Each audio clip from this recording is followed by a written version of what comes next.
I've already gone ahead and pulled up the IReady dashboard on my computer. This is my personal login for my school district.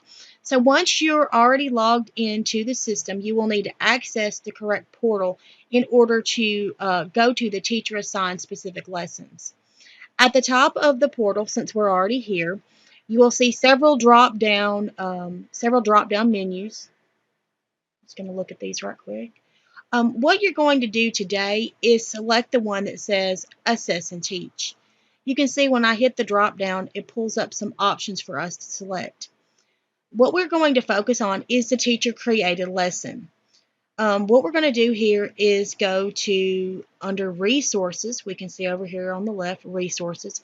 We have the option to choose Instruction, or we can choose Assessment. For this particular assignment, what we're going to do is click on Instruction.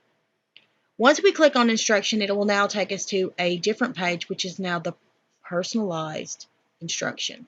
Here you have the option to do this in reading or math. When you do this, it'll show you that this is IReady lessons, specific lessons, or placement on the lesson path. What I'm going to do today is select the reading one. Once you click on reading, it will take you to the personalized instruction page. Right here, you can monitor your instruction, which is over the overview of your whole class and your whole students. As you scroll down here, you can see my school. To preview or assign lessons, I'm going to scroll down a little bit more. You can see we're already on the type that we need to be in, the tab we need to be in, which is under Create Assignments. Now, when we go into this, you can see here where there is a search bar where you can type in the lesson names. IReady actually has lessons all the way from kindergarten to 8th grade. So what I'm going to do is go ahead and start typing in something that my class is working on, which is point of view. We can see here it pulls up different ones when it comes to point of view. I'm going to go ahead and just move this over a little bit and open that up. You can see here it goes different grade levels. We have 3rd, 4th, 5th. This will give you an indication of you don't want to assign something for 3rd graders that's on the 5th grade level. I'm just going to go ahead and click the first one, which is distinguishing a point of view in a story. Once I click on that, I now have the option to assign the lesson. Give me a second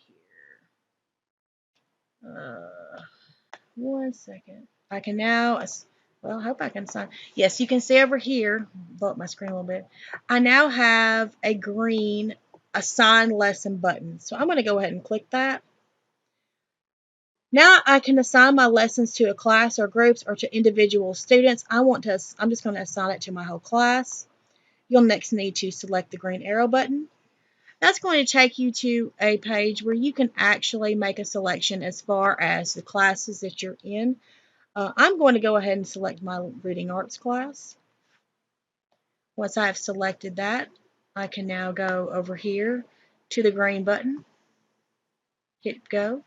Now it's going to ask me to do figure out what dates I want it. You have to select dates. I'm going to go ahead and start it for tomorrow. And then the ending date, which is when it's going to be due, I'm going to select by Friday. Once I have hit Assign Lessons, you will see at the top of my page, it is highlighted in green. Let's do that. It's highlighted in green, Changes Saved, which means now it has been assigned.